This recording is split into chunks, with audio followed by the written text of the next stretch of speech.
the ocean that is blue and beautiful and calm. The other side looks like it's ready for fishing and sport fishing and bill fish and big yachts to come and spend money. So there's opportunity right across the board for young people. I'm seeing children in their school uniforms looking like children from Trinidad and Tobago, intelligent. When I see a child, I see a blank canvas and I see brilliance and ability and a future to dream with. So, Dominica, you all look like you have all the assets ready to move forward, to increase your GDP, to create jobs, to put Dominica on the map. It just takes the will, the knowledge, and good management. Of course, so your concentration, your focus is a democracy that may be dying, not only in Dominica, but I'm saying across the Caribbean. Well, Why? in Trinidad and Tobago, our democracy is one nail away from total death, burial, and cremation simultaneously. We started bad in 1956 into 1961 when the Constitution was drafted in January of 1961. We started wrong. We started dictatorially. We didn't consult. We didn't understand our uniqueness. We took constitution straight from Britain and just implemented it on a nation that was diverse, different ethnicities, makeups, religious groups, and so on. From there, it's just gone downhill. And right now, in Trinidad and Tobago, nothing functions properly. There are no checks and balances. There is an oppressive dictator in charge, and he has been allowed through different means to control every arm of the state, and that could never be right. The reason that the separation of powers exists is that no one human being should be given total power, because you will never be all right. We just buried Bastio Pandey, and someone mentioned to me, Anil, but you disagreed with Bastio Pandey when he attacked Kamala Prasad. I said, listen, I disagreed with my daughter yesterday. Does that mean I don't love my daughter? Mhm. I disagreed with my mother on at several occasions, including when I decided not to go into law and decided that I love coaching children. We had an argument for 6 long months. And if you feel I could talk, my mother could talk better. So that argument was a persistent, consistent argument back and forth. Did that mean I don't love my mother? We can disagree. We can argue. We can have disparate positions. That does not mean we cannot love and respect each other. You don't have to agree with me every time. You don't have to like my hairstyle. You don't have to find my voice nice. But what we have to understand is that when we are building a nation, everybody needs to put themselves second and the country first. So when we start to think about ourselves too big, you can never be bigger than your country. And in Trinidad and Tobago, we have created a monster who believes he's bigger than the country, who believes that the money, the resources of the country, the oil, the gas, the beaches, all belong to him, believes that the electricity belongs to him, believes that he controls and he has been allowed to control disparate institutions. The reason we have independent institutions, the reason the justice system must be and must remain separate and apart from politicians is that judges must be able to look at issues, look at facts, black and white, and make an impartial decision. Once you start to infect that with politics, once you start to infect permanent secretaries with politics, once you start to infect the civil service with politics, once you start to inject politics in the police service and promotions, you are heading down a road that you may never return from. You speak, of course, I'm pointing to the politics of Trinidad and Tobago. Do you see similar sentiments across the Caribbean? Well, I'm seeing it happening across the Caribbean. I've seen it, and I'm seeing and I'm learning little bits of it. And let me tell you, while we may be your big brother, because we are 1.4 million strong, our budget is approximately 30 billion EC per year. I am seeing some tenets of what I see in my country occurring right here in Dominica. And it is very dangerous. Now, you have a quicker solution than I do. because one key element that is the most dangerous element in politics in the Caribbean does not exist in Dominica as it exists in Trinidad and Tobago. That is a racial divide. In Trinidad and Tobago, 38% of the population are East Indian, 37% are African, and 25% are mixed origin. I am what you call a Douglas. That's why some of them can't take me. My father is a black African, 6 foot tall Tobagonian, and my mother is a 5'3" sari wearing Indian straight from Malaysia. So I cut down the middle half. So I don't know about African or Indian. All I know is I love everybody. So if you make sense and you're courteous, I treat you with love and respect. If you are a star boy of stupidity and you come into my country while we have an election going on and jump into my politics, you will get dealt with just as you disrespect me, I will disrespect you. So we live in a Caribbean that started off wrong. We didn't believe in ourselves. We didn't create constitutions that would suit us. We have a system that is Westminster based, first past the post. Unfortunately, that means without constitutional reform, that who win controls everything, and the leader of the opposition can only be a name and title and has no ability to do anything. And if the person who has been given that charge and that power is not a person of the people, but is a person of self, as we have in Trinidad and Tobago, who only cares about himself, his financiers, who has 520 recusals from the cabinet, one cabinet minister, attorney general renting out his own building every 3 years, getting an extra $23.6 million, 3 years by 3 times by 9 years. Plus he's getting his salary and his perks as a minister. Y'all have not reached where we have reached, as far as I'm seeing. But you could be on that path. Are you saying or suggesting that we are on that path, right? You're definitely on that path. From what I have heard, from what I have seen, from what I see taking place, from the refusal to generate electoral reform, from the desire to control different institutions, to control the electoral process, to control voting, to voter pad, to not cleanse the list, to keep control of a presidency like in Trinidad and Tobago now. Our framers of the Constitution in 1976 intended that the president be independent, meaning not in the political guile, being someone who does not like either side, so that in key critical issues and in the appointment of key positions such as the Elections and Boundaries Commission. That commission is so incredibly important. It's like a referee and officials in a football match. If Dominica is playing Trinidad and Tobago for World Cup qualification, winner goes to the World Cup, and the referee is a Trini, the linesman is a Tobagonian, the next linesman is a Tobagonian, and the fourth official is a Trini, would that be an acceptable football match? No, it would not. But yet in Trinidad and Tobago, we now have the Election and Boundaries Commission. There are 2 parties in Trinidad and Tobago, red and yellow, PNM and UNC. And the head of the Elections and Boundaries Commission is a PNM, the best friend of the current sitting Minister of Education. My best friends that I went into Fatima College in 1980 are the godfathers of my first 2 children. That's how close. We still stop and drink rum on a Friday. 40 years later, we are linemen, we are together, we are close. How could that ever be acceptable? We now have a president in President's House who is in charge of appointing the Elections and Boundaries Commission, the Police Service Commission. The Police Service Commission chooses the Commissioner of Police. The Commissioner of Police is supposed to be able to lock up the Prime Minister.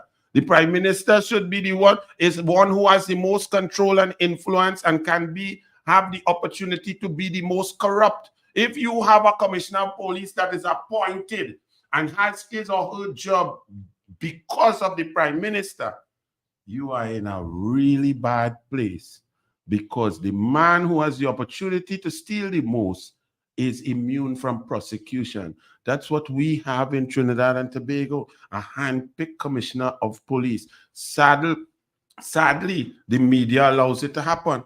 Then you go on to other institutions. The president also appoints the Public Service Commission. Why is that important? Permanent secretaries are supposed to be apolitical. They are the accounting officers. So whether Anil in charge or Ken in charge, it don't matter. They say you would like to do this, you would like to impact the lives of people, you want to create food cards, you want to build a house, this is how you have to do it. You have to invite tenders, you have to invite qualified people, and you follow the processes. And the permanent secretary does not espouse my policy because I am the Minister of Housing. All their job is to do is, Minister, what is your policy? My policy is I would like to create 10,000 houses at low income and provide interest rates, loans for the people at 2%. Okay, go and do that. I see that the Skerrit clan start to send out things about Anil Roberts and live sport and corruption and so on. And not qualified to speak on electoral reform. Yes, let them understand that. One, I come from a warrior background and a soldier from a place in Trinidad and Tobago where the PNM will lie on you from the time they wake up and eat their doubles. While they're having coffee, they will lie on you. They will get the articles and the newspapers to lie on you. They will lie on you on TV. Rowley spent $50 million trying to hound me down and looking with a special investigator from England and cannot find anything. I am right here standing up clear without having done anything, because what will always happen in our countries when a human being comes who wants to share the resources with the people, that goes against the status quo. So when you hear a program like Live Sport, you will hear Keith Rowley and his PNM talking about $400 million. You know why it burned them so much? It was 400 million, 200 million a year for 4,700 young people, for people, 85 people getting salaries of 30,000 a month who would not get that, for young black people who had been ignored. It was a redistribution of resources from the 1% renting the buildings and getting the contracts and the 100 million and the billionaires down to the ground. They move Live Sport. And now Trinidad and Tobago is a killing spree. You can't drink a rum and soda or beer in peace. You could die anytime. They are ready for the year. We hit 19 or 20 murders in 10 days. We had 20 murders. All young black boys. They're killing a 14-year-old boy, take an AR-15 and kill 2 people. A woman was in a house and get shot because the boys shooting up each other. She in a kitchen cooking pilau and get a bullet in her head. That's what you get when your democracy is dead. Because when your democracy dies, the resources go only to a few, and they're not shared.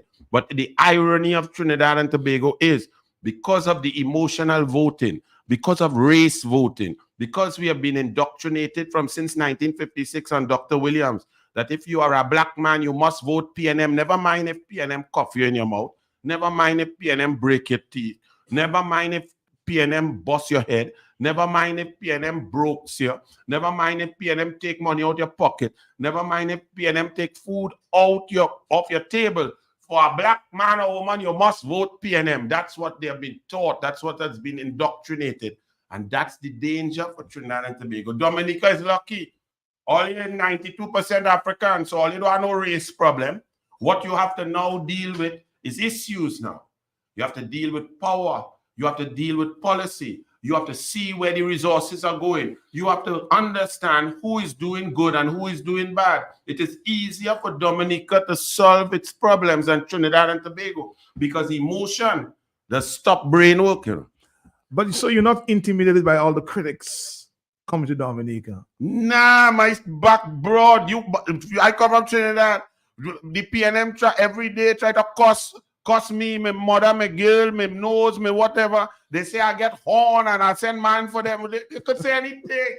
I'm a politician. My back broad. All you could tell, you see, but one thing I different with. You will never hear me come on this radio, come anywhere and tell one lie on Keith Christopher Rowley and the PNM. I don't have that. My mother bring me up good. So anything I tell you, there's always ask me, but Anil, how come Keith Rowley ain't put you in court?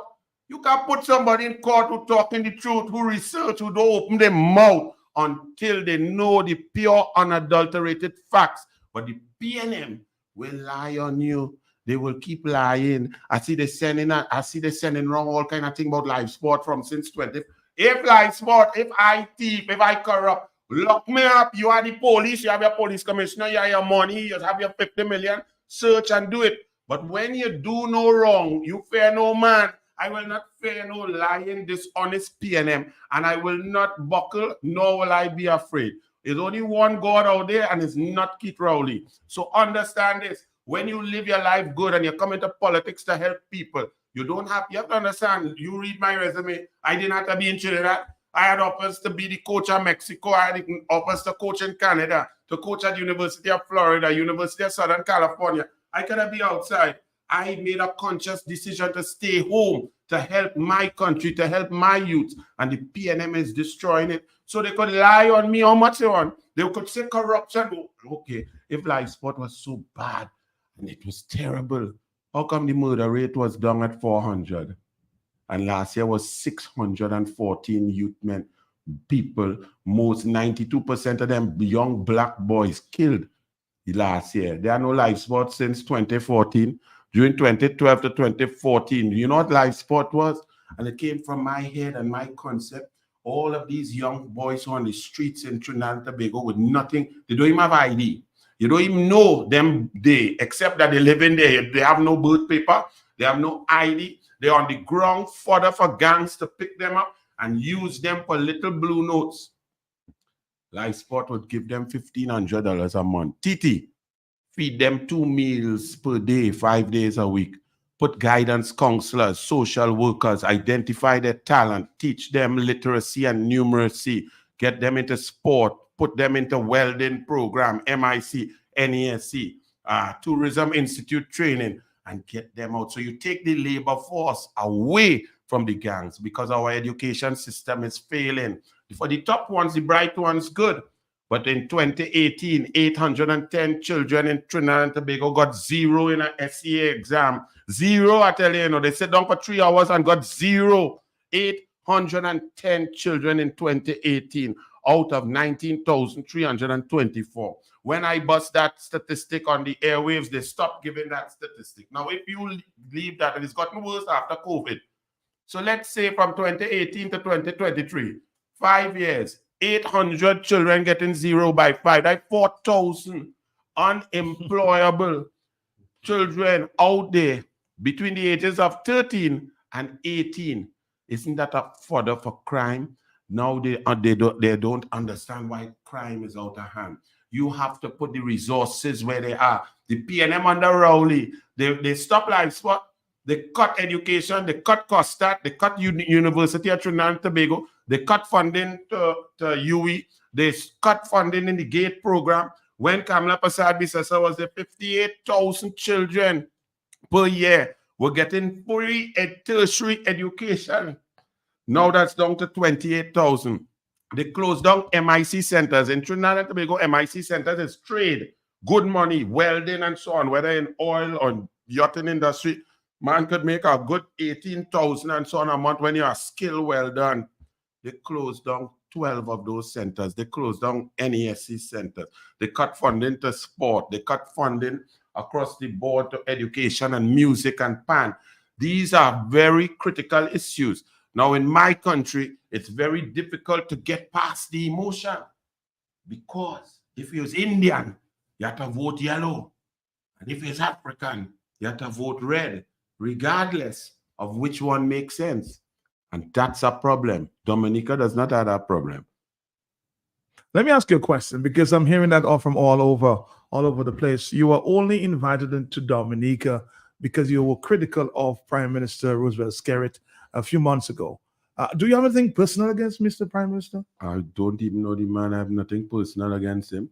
Now, I don't know. I don't believe that I was just invited here because I dealt with Mr. Skerrit's disrespect. That may have been an initial impetus to people listening, but I, per week, put out at least 2 hours of content, of policy, of politics, of programs, of heart and soul, what is needed for young people to develop, how you identify talent. I believe in merit, whoever is the best. If you cross the line first, you win. don't take steroids and beat me. That's cheating, that's stealing, that's corrupt. So I believe that I was invited here because I am quite intelligent. The people in Dominica, after noticing, because they saw that I was upset because Mr. Skerritt, because yes, the question. yes, because Mr. Skerritt was fast and out of place. We were in the heat of an election in Trinidad and Tobago. He was an invited guest of the government to speak on CARICOM issues of a crime summit, and he came there to speak and to tell our population in the midst of an election what a great man Keith Rowley was, how he's not as bad as what everybody thinks. And he became a spokesman for Keith Rowley. Secondly, if that was not enough, there was a landmark ruling from a judge in Trinidad and Tobago after hearing hours of evidence, after thousands of pages of submissions, witness statements, and cross-examination. And a judge in Trinidad and Tobago called the abduction of a citizen of Trinidad and Tobago, Mr. Brent Thomas, out of his hotel room in Barbados onto a CARICOM plane and hijacked him with the utilization of Barbados Constabulary and Trinidad and Tobago police officers. The judge said that without paperwork, without extradition orders, without due process, without following natural justice, that these officers kidnapped a citizen of Trinidad and Tobago. Mr. Skerritt, fast and out of place, come and telling us that me and us in the opposition, we are only making mischief and impacts is very good and so on. He is fast and out of place, and he did not know what he was speaking of. He had not read the judgment of Devendra Rampersad. He did not know the issues. He embarrassed himself and his country and came to attack the opposition. We don't just oppose. I don't oppose for opposing's sake. If I oppose, I tell you and give you at least 2, 3, 4, 5 reasons why I oppose. I don't just oppose something. He come and just cast aspersions on the entire opposition in a press conference as the head of CARICOM in an election season, attacking the opposition and telling us how the Prime Minister is a great man. If he's a great man, you line with him. You go on the red couch with him. You play golf with him. That's your business. But don't come in a sovereign nation and start to throw your mouth into political situations, especially when you did not have. So I dealt with it. I was very upset. And then people would have listened to the rest of my programs, which would deal with other issues. And I was invited here to speak because, quite frankly, our democracy in Trinidad and Tobago, y'all in Dominica better watch us very carefully and stay far from us. Do the opposite of what we have done.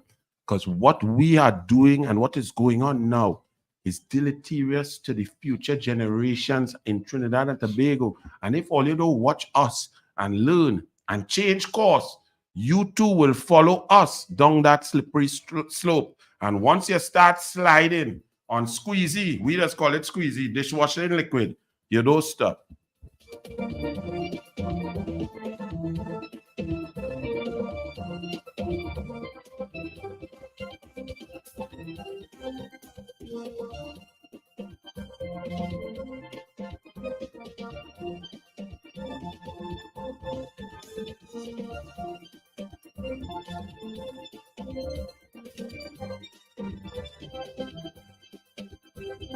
All right, Dominic, I'm going to make this a very interactive program. You know, I like asking questions, but this afternoon is not my time. Let's say good afternoon to Mr. Ito, who's has just joined us. He's the Freedom Party leader. Mr. Ito, good afternoon to you, sir. How are you? Good afternoon, Matt, and good afternoon to my entire panel here and the entire panel on this very important discussion, right? Very critical discussion. And good afternoon to all the listeners, of course, out there in Q95 land and really across Dominica.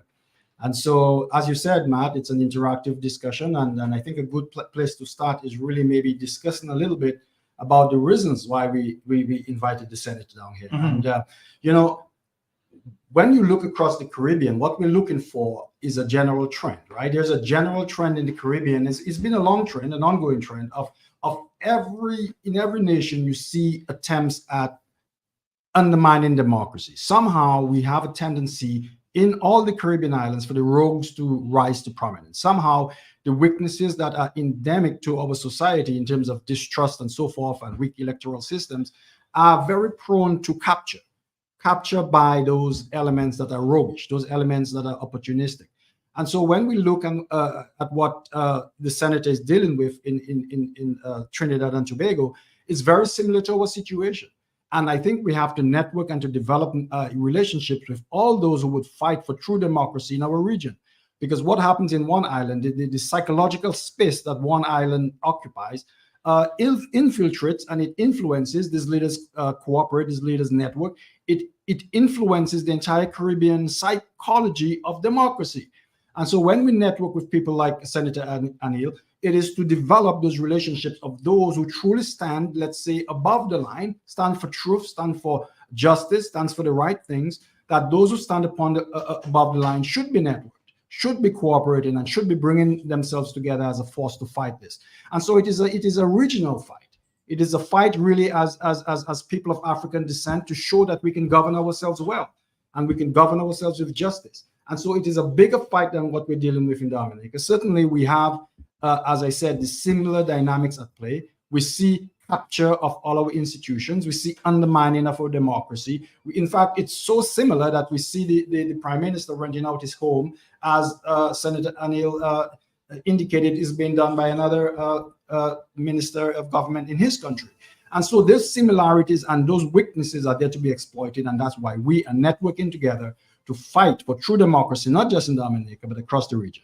Again, Mr. Ken Vidal, I think I asked you that question yesterday. Do you think that Dominica is a democratic country?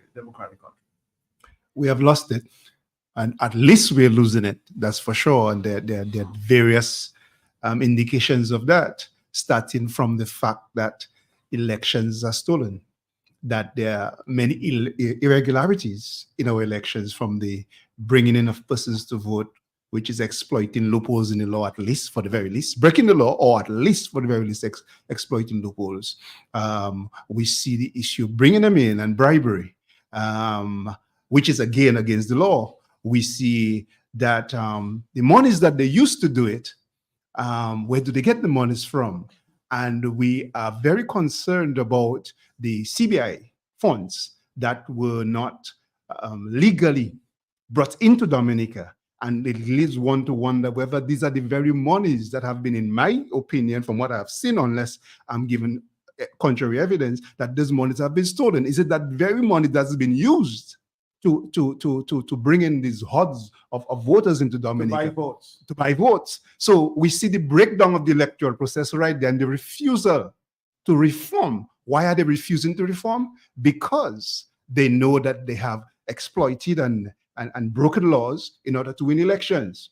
We see the intimidation using the police force. I raised the example of what they did in Salisbury, a totally unnecessary move in Salisbury to send a message that we are willing to use force, guns, we are willing to use violence to suppress the legitimate right of the people to protest. We saw that, and we saw that we had the backing of the regional institution, the RSS. And as I said before, according to a lawyer, and I myself read the information about the treaty setting up the RSS, Regional Security System.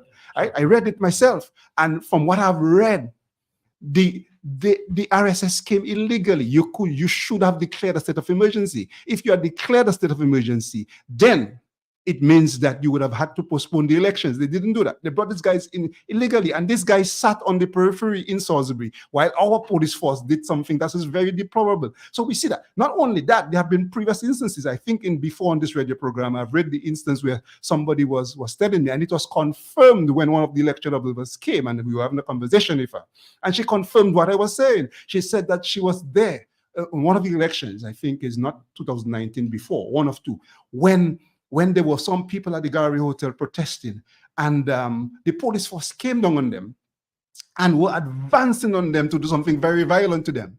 When she herself saw what was going on, she had a t-shirt on her written election observer. She was quick thinking. She simply turned her back to the policemen, and they saw written on her back, election observer.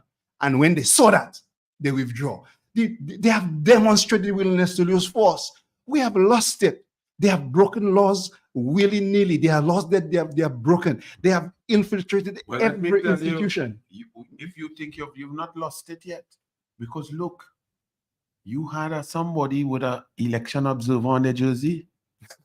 Keith Rowley said before the 2020 election, he's not inviting observers, that the Commonwealth had no money and he not bringing any observers before the local government election last year. He said so. So we don't even have in Trinidad and Tobago election anybody with a jersey mark election observer. So at least all you're a little better off than us. Yeah.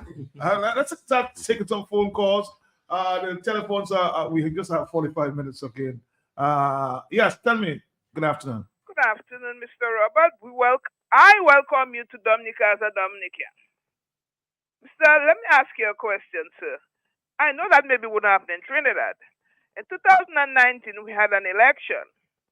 And on the eve of the election, we had regional forces come into Dominica, even opening fire, real live fire on people on the southeast of place called Salisbury. Northeast or whatever they call it, Salisbury. We had that happen. Would all you as Trinidadian ever tolerate that? And I will tell you, I'm a lover of Calypso. My favorite Calypsonians in Trinidad are Crocro, Sugar Arrow, and Watchman, the social commenters in Calypso. Bye-bye, sir. All right. Hello. Well, to answer, you're taking another call? Oh, go ahead. Go ahead. Well, I cannot even fathom that any sort of force could come into Trinidad and Tobago to oppress the citizens. However, I saw that our own police service was transformed into a force to gas and in the Queen's Park to Savannah, to throw tear gas at protesters who were saying Rowley must go.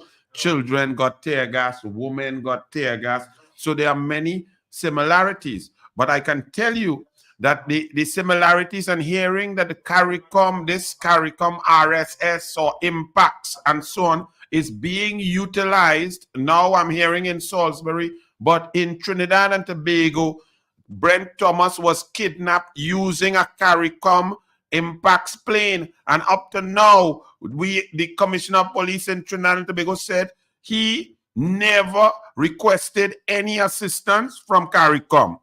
The CARICOM has not, General Secretariat has not answered the question who authorized the plane, who fueled the plane, who allowed the plane to land in Trinidad and Tobago, who allowed Trinidad and Tobago police service officers to board the plane, who approved the flight path from sovereign nation Trinidad and Tobago into sovereign nation Barbados airspace to land at Grantley Adams, wait on the tarmac, and then allow a citizen of Trinidad and Tobago to be handcuffed, dragged out a hotel room, and dumped on a plane to be returned illegally to Trinidad and Tobago, utilizing CARICOM assets for CARICOM protection. So there is some similarity between what took place in Trinidad and Tobago, and it's secret, like CARICOM has become a little boys and girls club, and they could do with what they want to oppress the citizens of the Caribbean. And this is a very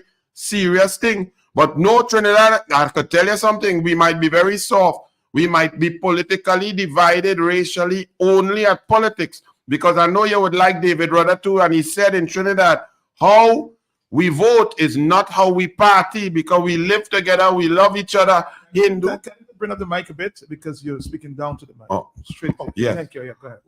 In Trinidad and Tobago, we have Hindus who celebrate Christmas, Muslims who celebrate Diwali with the Hindu brothers and sisters, share food and so on. Easter is celebrated by all. And how we live together, there's never been any division or any separation, except when it's time to vote. They say, get in your section.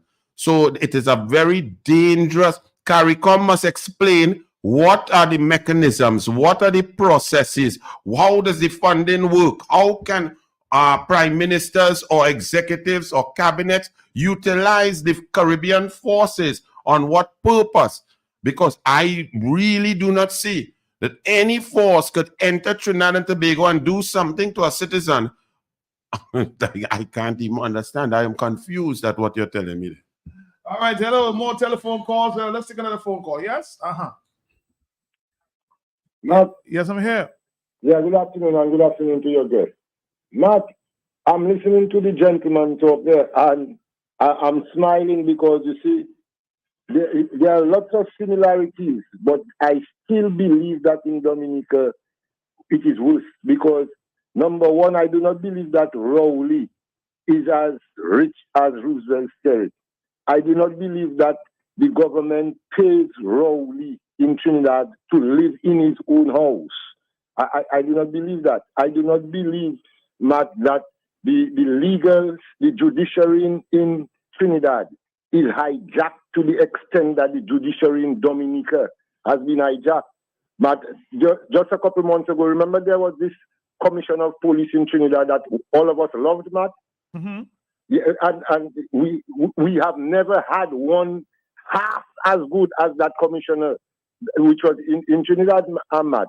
So there are a lot of things in terms of what is happening in the Caribbean and so on, that Dominica is way gone past Trinidad and all the other countries with respect to all of the corruption that is happening in the region, Matt. And that is why I would appreciate Mr. Roberts to give us an idea as to how the people of Trinidad deal with those situations, because it seems as though Rowley has been there for some time now, and we're not hearing any plans of Rowley. Do they have a problem in Trinidad like we have in Dominica of stealing elections? Did the CCJ won Trinidad like how they won the people of Dominica, of the government always tainting the elections, So that is something. And in Marigot, Matt, just in conclusion, Mr. Vital, when you're bringing back the gentleman, you must stop and make him have a drink in Marigot. That is the constituency, Mr. Roberts,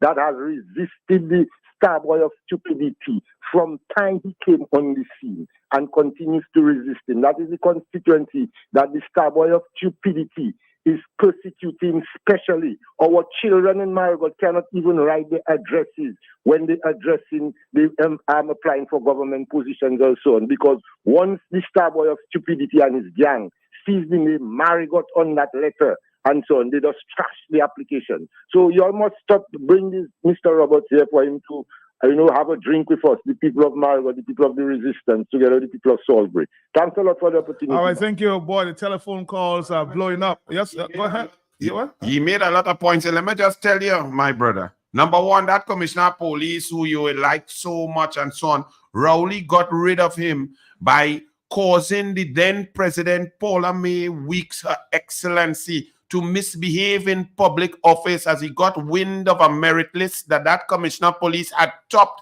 when the Police Service Commission, an independent authority, went through a process for a period of months, ranked officers who applied to be commissioner of police. That commissioner was Gary Griffith, and he had ranked number one. Rowley went to president's house and caused the president to breach the Constitution of Trinidad and Tobago. Section 123(4) states that once receiving the merit list, the president shall, not may, no discretion, shall play it in Parliament. That President Rowley whispered in her ear. She called the chairperson of the Police Service Commission, who was also on a PNM board. And when the opposition had said, but how can you have someone who is supposed to chair an independent institution beholden to the political directorate, receiving a stipend from the government and taking direction from a minister of government? The two are incongruous. They ignored us and they went ahead. Bliss C. Prasad, the then chairperson, withdrew the merit list. There was no commissioner of police substantive in Trinidad and Tobago for 5 months and 3 weeks.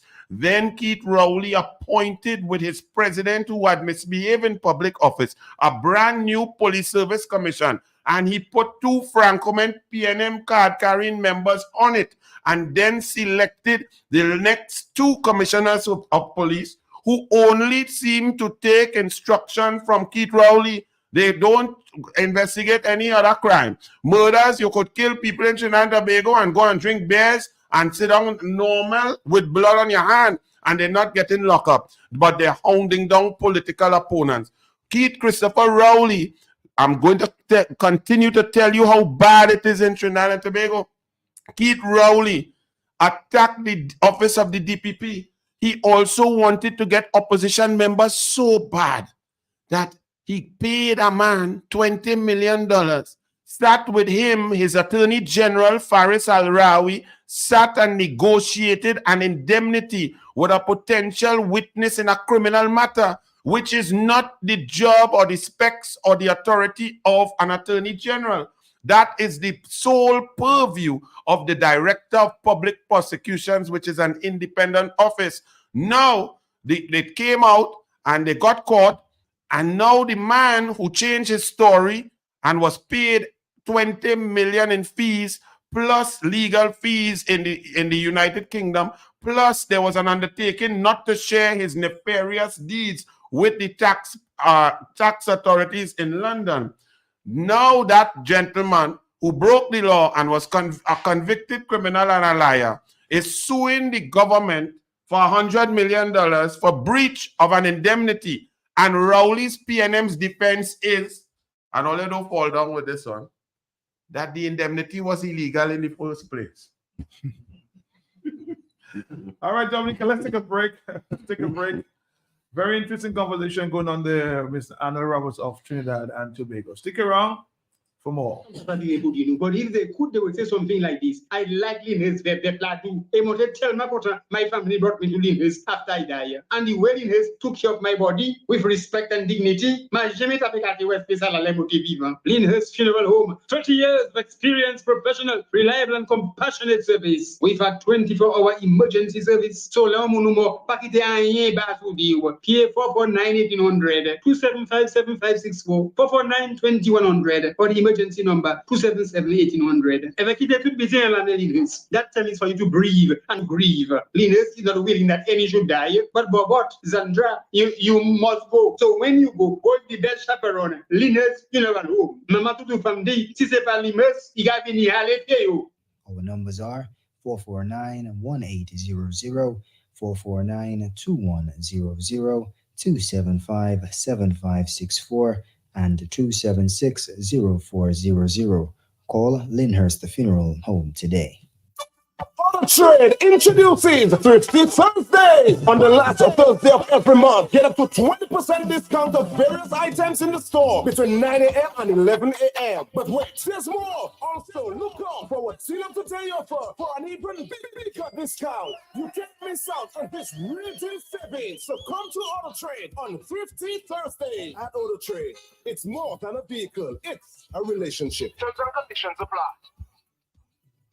All right, Dominic, it's 9:29. We have more callers on the line at this time. Hello, talk to me, huh? Hello, good afternoon, Senator Anil Roberts. Welcome to Dominica. Well spoken, outright. I hope that you traveled with your lawyers or solicitors. Welcome to Dominica. I may see you tomorrow evening. Matt knows who I am. All right, that's the wife of the first Prime Minister of Dominica, Mrs. Patrick. Yes, Mrs. John. Good afternoon. Good afternoon. Deirdre John, yes. Good afternoon. Very nice to hear you, Your Excellency. Nice to be here and hope to see you tomorrow. All right, she's gone already. Now, let's take more phone calls. It's 2:30 in the afternoon. We're taking more of your phone calls. Again, the numbers are 449-3095, 449-3096, and 3097-616-4257. Hello, talk to me. Matt, I'm here. I've got a similarity from Mr. Anil.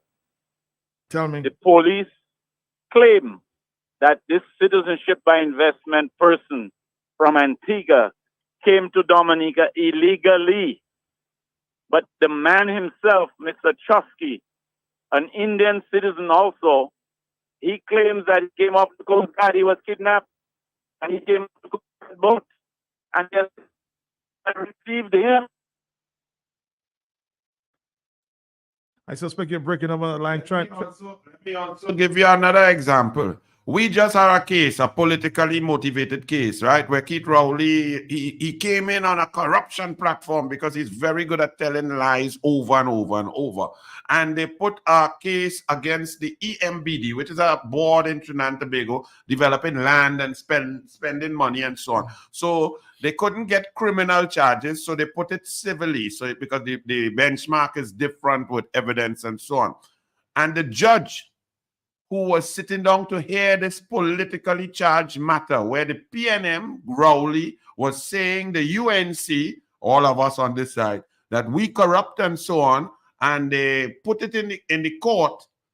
The judge listened to the cases, read all the submissions, stacks of documents for 4 years and 2 months, and then miraculously remembered that one of the board members of the current PNM board is her brother. Now, let me talk to a situation in Dominica, Mr. Roberts, that's troubling a lot of people here. We have a few members of the opposition in Dominica that are being persecuted and prosecuted by top lawyers in Trinidad and Tobago. Are you surprised?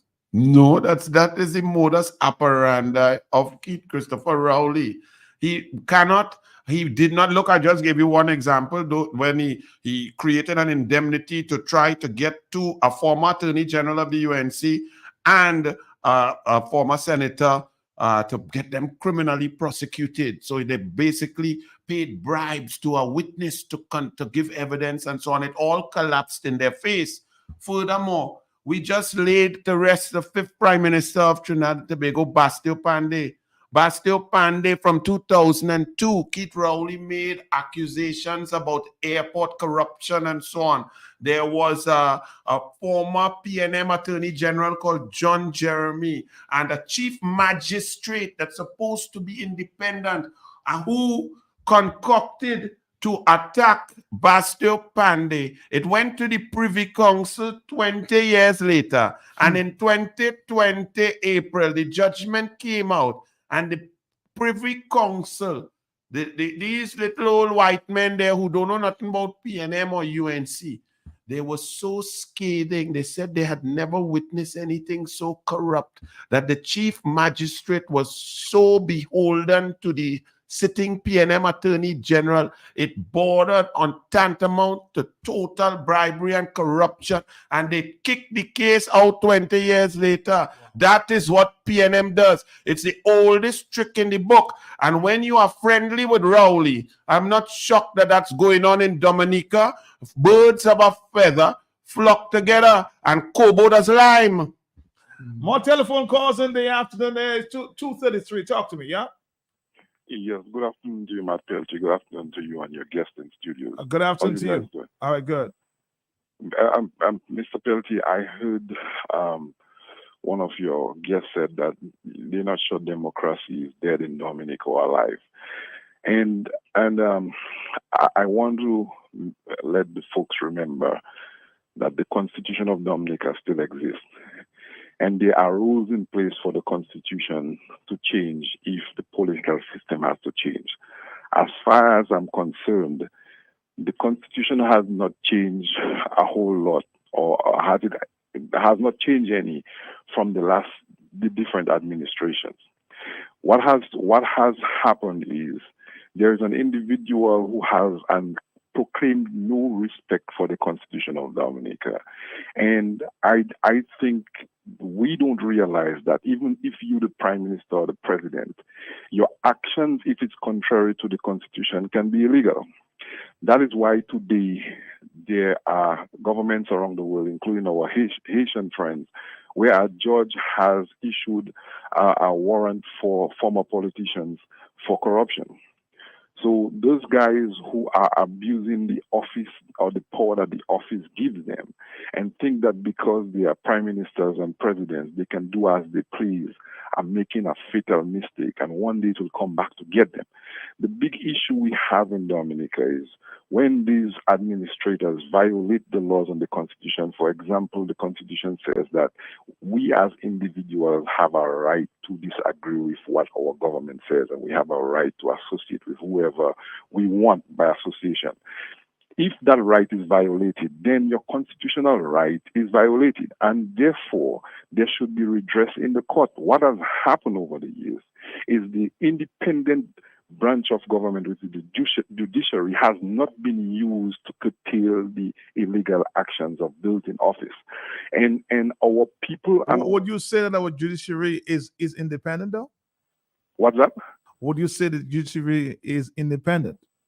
Well, in practice, it is not, because it has allowed itself to be corrupted because of money, because of greed, and because of people who are honestly not. So exactly, you're making the point. So where do they tend to? But not guilty. If you have a system in place in a society where the courts are not working, where disputes have been solved, and I have said this over and over again, then the next option is violence and chaos. And that is what the courts are there for.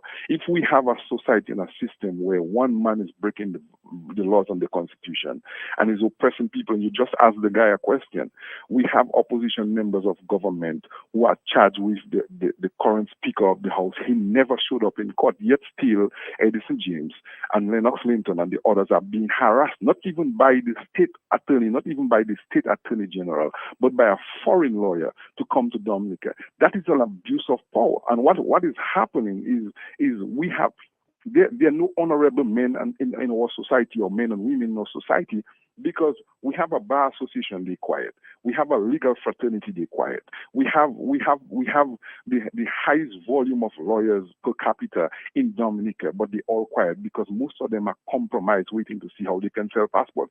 And Matt Peltier, if you're in a society, in a democratic society, and the Prime Minister's operation is contrary to the Constitution, it's illegal. And if we do not have redress from the court, then he's opening himself to violent revolt.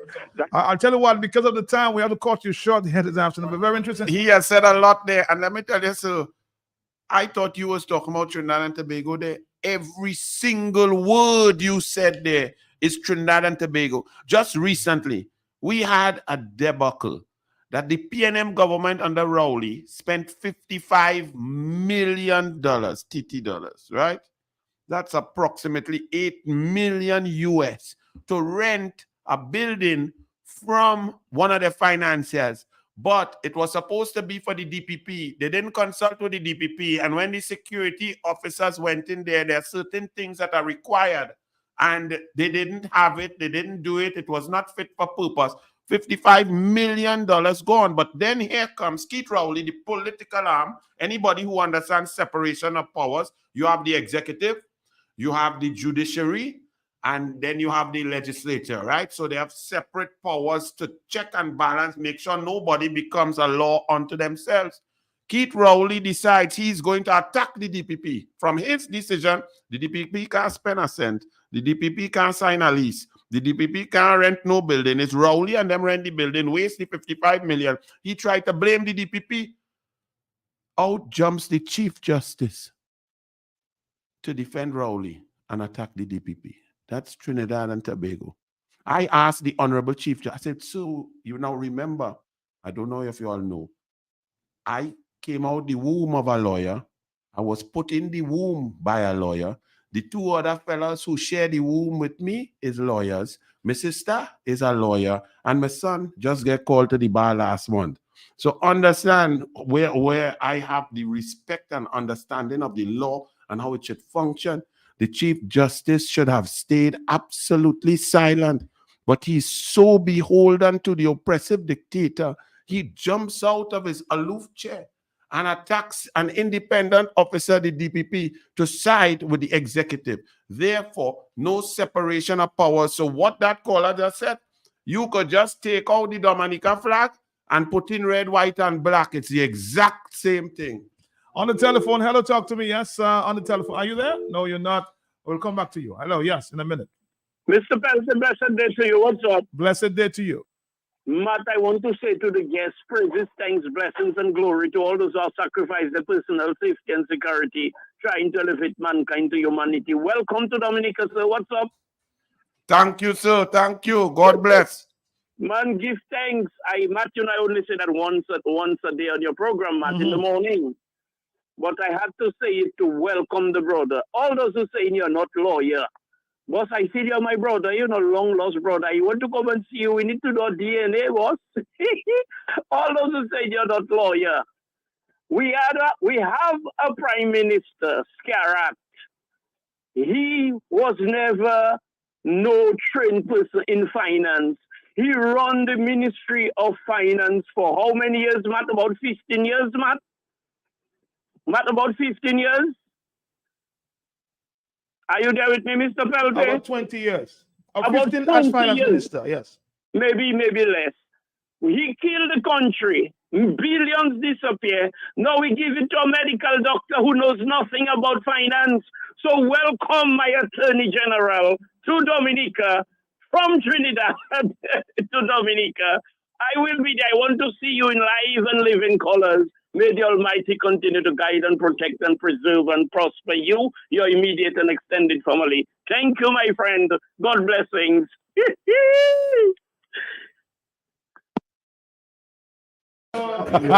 More telephone calls. Good afternoon. Let me just say to the caller, thank you. And let me just explain something to the honorable people of Dominica.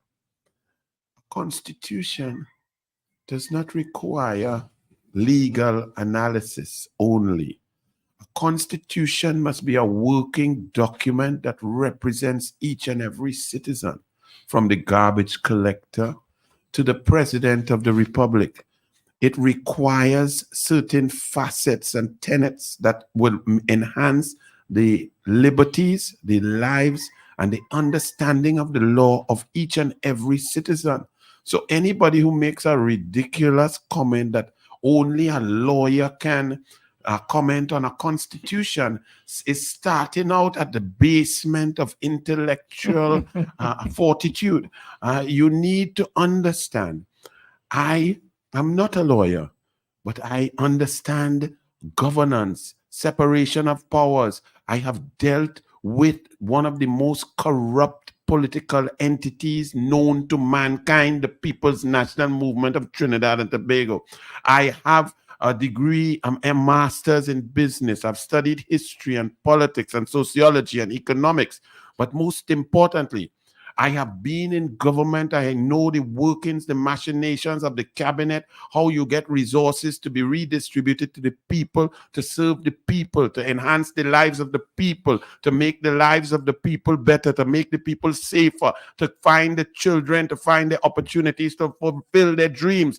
That's what a constitution must do. That's what reform of an electoral process must bring. The electoral commission, the voting process is the most important process constitutionally and democratically. So you don't need to be a lawyer to understand that merit is important. Who wins, wins. Fairness, equity. Sport is about fairness. To cheat in an election means that you never intend to do the right thing. Because if you do the right thing, the people will vote you in. You will be beloved and you will win consecutive terms. But when you go there with nefarious means, motives, and so on, to be corrupt, to take money, to redirect resources away from the people into your friends, financiers, and families' pockets, you have to find ways to cheat. And therefore, you turn the electoral process into an unfair game. And that is why electoral reform needs to be discussed at every level so that our children would know that you must vote, you must listen, you must read, you must be discerning, and you must get involved.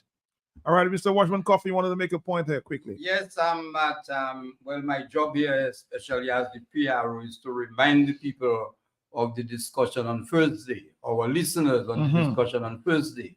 But I just would like to tell them that they have listened to Mr. Roberts, our esteemed guest, and by now there should be no doubt their appetite has been whet, and they expect and should not be disappointed on Thursday.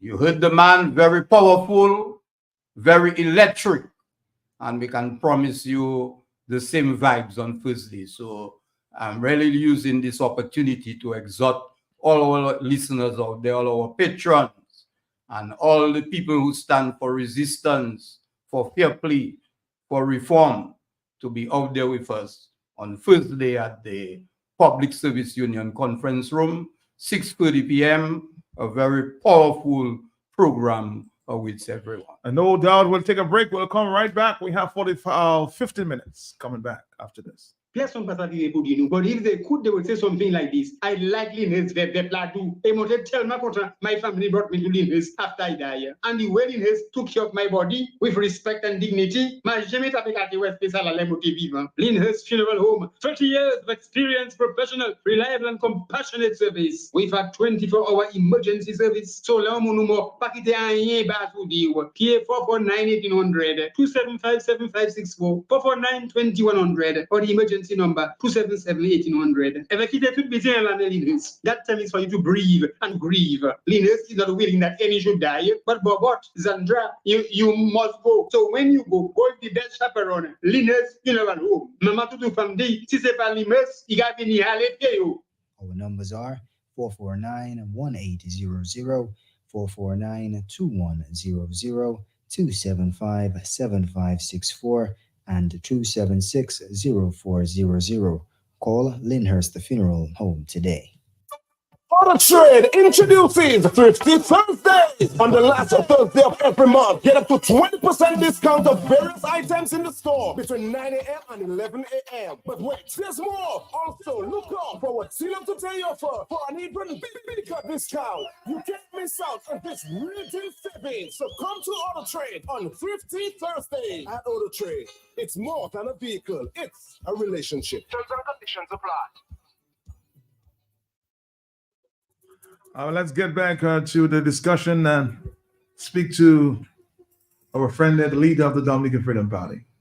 Yes, Matt. The caller a little while ago made the point. Well, made the point that women and men, good citizens of Dominica, are lacking. That we don't have people of courage anymore. That of course is not entirely true. I believe we have tons of good people of courage. The people he referred to who maybe are intimidated to step forward, part of that is just an intimidation factor. And we need to motivate people and find the courage for those people to step forward. But it's also important in terms of the Constitution that we remember truly, and Senator Roberts talked to it a bit, what a Constitution is and isn't. At the end of the day, the Constitution is a written piece of paper. What makes a constitution work or not work is the values, is the beliefs, is what resides within the heart of every citizen. And we have to ask ourselves as Dominican, what resides within our hearts, and as Trinidadians and as across the region, what is it about our region and our values and our beliefs that constantly does two things? Allows a certain roguish element to arise and allows that roguish element to exploit the rest of us. And so I think at some point we have to have serious conversations, fundamental conversations about our values and our beliefs and how we conduct ourselves as individuals and how those values translate or not translate into a constitution of society that stands. Because a constitution does not stand on its own. A constitution is a fiction. It is a written fiction. It is we who bring that constitution to life. It is how we operationalize that constitution that brings it to life. And that is one of the questions that we will be addressing on Thursday, that I will personally be addressing, is how do we approach democracy in our minds, democracy in our values? Because when in the United States, if the president orders the military to turn on its citizens and to oppress them and to murder them, in every American soldier's heart is a concept of democracy that has been drilled in for many years that would present a certain emotional and psychological barrier to carrying that order out.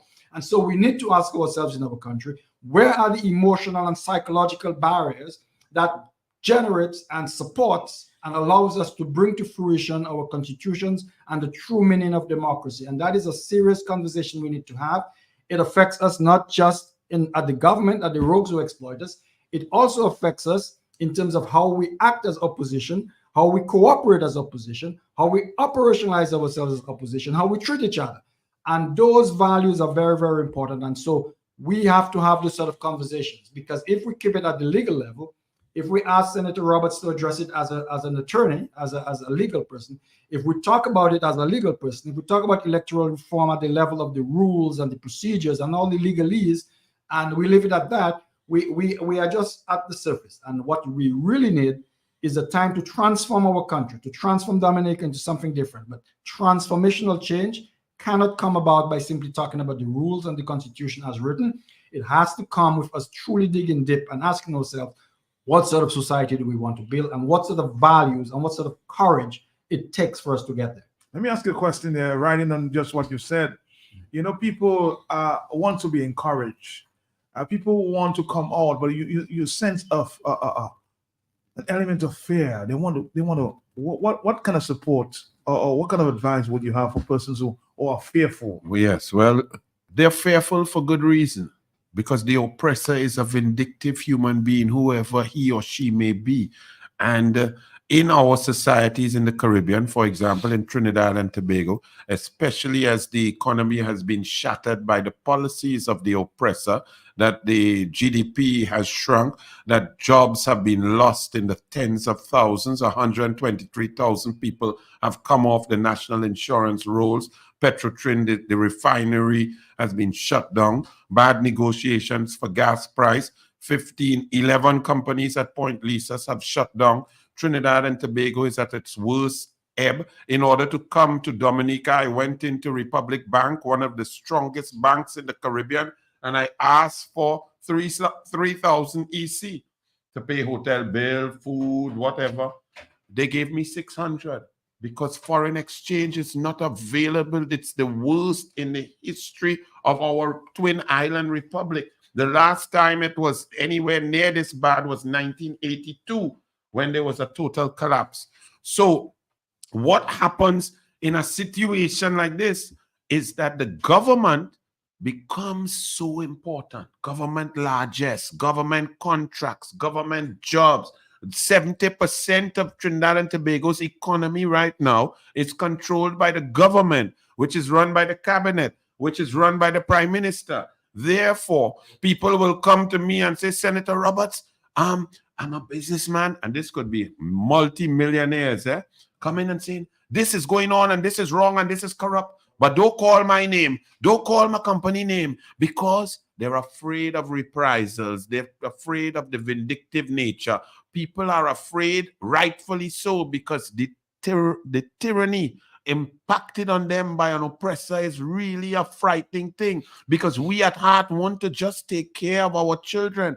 But when institutions are shredded and someone gets their fingertips in every institution and can control whether you feed your daughter or feed your son, it is a real fear. So they say, but Anil boy, why you to stand up? I say, listen.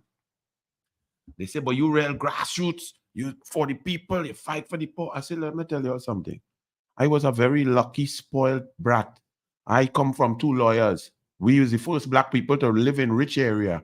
However, my mother and father instilled upon me that who much was given, much is expected. And when you use your intelligence to help people, you are blessed. When you use your intelligence and your power to oppress, the devil will talk to you. So that is what I was taught. So people are afraid. But the only thing that could help us against a tyrannical monster, an oppressive dictator who is controlling all the aspects, we have to unite. We have to forget that I don't like your shades and you don't like my jersey and you talk to me harsh and I don't like Ken name and I find he dress up too nice and he too bright, he brighter than me. And he want a PR and we can't get, and I want to be the boss and I want this job. And if I don't get this, then I won't be with that. We have to forget that, because together we can be brave and fight the monster. If we study ourselves and what we could get and what we must get, the monster will live, because the monster comes at you one at a time. He will come at teachers and police go stay quiet. He will go at police and army will stay quiet. He will go at garbage workers and laborers, and teachers and professionals would stay quiet. He would go at homeowners and renters will stay quiet. He will go at renters and farmers will stay quiet. And by the time he done, he control everybody and everybody frightened. All right, Dominique, on the telephone call. We have 5 more minutes. Very, very telling this afternoon here. Are you there? Yeah, I'm there, man. Good afternoon. Good afternoon to you. Good afternoon to the panelists, and Mr. Vital. I'm the Trinidadian guy, good guy, he's speaking his mind. Yeah, Skerrit is a wicked guy, an evil guy. Skerrit must go for Dominica to grow. From the inception in politics, Skerrit is a backstabber. Petrus warned all you and convinced and con Skerrit warned all you about these guys. These guys are con artists. Skerrit, Petrus' body was still warm, and Skerrit was in leadership of Dominica, the Prime Minister. Skerrit is a wicked guy. And all right, caller, we got that point. 256. Hello, talk to me, huh? It's a birthday. Good day. How you doing, sir? Make it quick. We have 4 minutes. Okay. I listened to the gentleman. I did an analysis. It's bad in Trinidad, but I have to conclude it's worse in Dominica. First of all, he spoke about DPP. It seems to me the Trinidad DPP, it sounds like it's independent. Our DPP in Dominica is controlled by the government. The president is controlled by the prime minister of the government. The police force is controlled by the prime minister of the government. We don't have no privy council to go to anymore. And the judiciary system is controlled by the government. So everything is controlled by the government. We don't have no stuff. Yo, I'm on the phone, chill. Hey, now, your dog is talking to us here, huh? Go ahead, quickly. We have no help in Dominica. Everything is sabotaged, and the government controls everything. The opposition, they're trying to actually shut up the opposition right now, have them in court and all this different stuff. So we're in trouble in Dominica. It's shut down. Anyway, thanks, man. I go to. All right, hello, talk to me. I thought you were about to ask a question, but let's take another phone call. We have a few minutes. Hello, talk to me. Good afternoon, Matt. Good afternoon to your panel. Let me first encourage each and every Dominican to know and have the courage that tomorrow we are going to cross the threshold of fear. And now is the time that the oppressor is going to feel fear from the oppressed. So let us come out in our large numbers and neutralize that fear. Thank you. I don't think the PSC will have space tomorrow, believe me. Hello, talk to me. You might have to ask the Prime Minister to use the stadium. Hello, talk to me, yes? Yes, let me say it was a very good program. I listened very attentively. That's the kind of people I like to hear talk. Because the truth of the matter is, this government are doing so bad, and they're trying to cover it. You just seen the shameless or the cowardness in our Prime Minister, Tomorrow has a major program going on. He's calling for something else. You see, let the people go, or let the people go and listen. Let the people listen, and the people can weigh their thing as they want. You don't run in front and to shut people down. Shameless. He's shameless. He just worth nothing in Dominica anymore. Thank you. All right, thank you very much. 449-3095 and 96. A lot of people saying this interview was just amazing. I'm hoping we'll have a little time. There's a news conference tomorrow, so we'll try to carry that live. Hello, yes?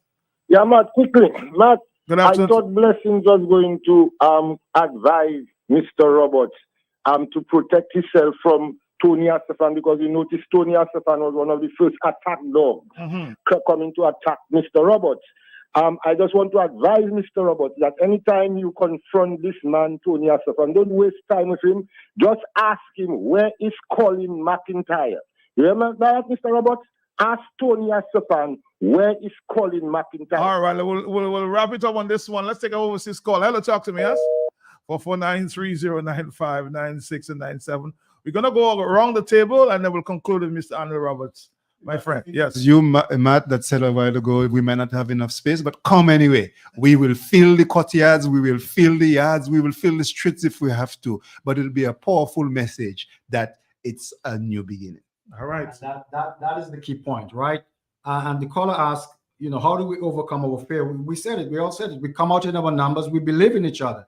We believe that we can do something if we all rise collectively. One cannot be persecuted individually. And that's what we have to remember. We have to have a coordinated effort so that we're all out there in our numbers. We're all out there in critical functions. You can't get rid of everybody. So we have to be able to be united and coordinated and believe it is a new beginning. And I feel this. I think we all feel this psychological shift that's occurring in Dominica. Everyone is fed up. Everyone is at the end of the rope. And this is the time when we have to come together and believe in each other and make teamwork work. And we can make this happen. And so we look forward to seeing you out there tomorrow. We will be out there early. We'll have overflow set up for you if you can't get into the hall. You have a news conference tomorrow as well. We have a news conference as well, and we have different activities. So join in and let's make this happen. It's up to us to provide that sort of emotional fuel to get to that tipping point, which I think is imminent. That tipping point that's going to take Dominica to the next level. But we can do it together. So let's start tomorrow. Yes, Matt, I would tell the listeners and I see you excited in your excitement to attend the program tomorrow. Fear no more. I see the excitement in your face. Yes, Matt. You asked the question earlier of Vital if he thinks that Dominica is still a democratic country. And here it is, Matt. We are just having a discussion to educate and to sensitize the people. What's wrong with that? But you see the kind of resistance that is being built around that. You have heard the comments of Tony Astafans, out of place. The Prime Minister has gone tomorrow and arrange a program just about the time when our press conference will be taking place. While we got some initial indication from DBS that they will be on board first, but see what is happening now. What is all that about? You know, let people be informed. Let the discussion take place.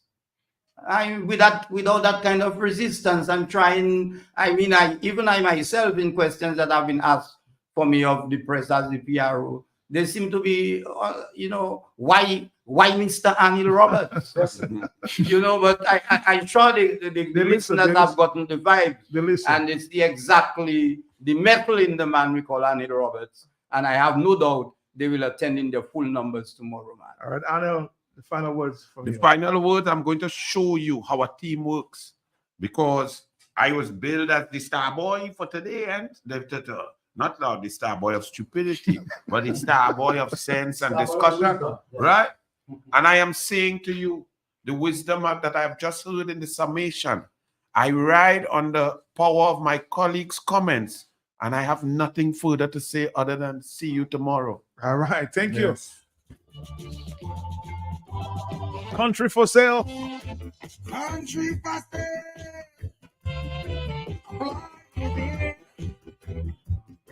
Now, tell me what I want. I hear them say everything. Name your price if the bargain is right. Right connections.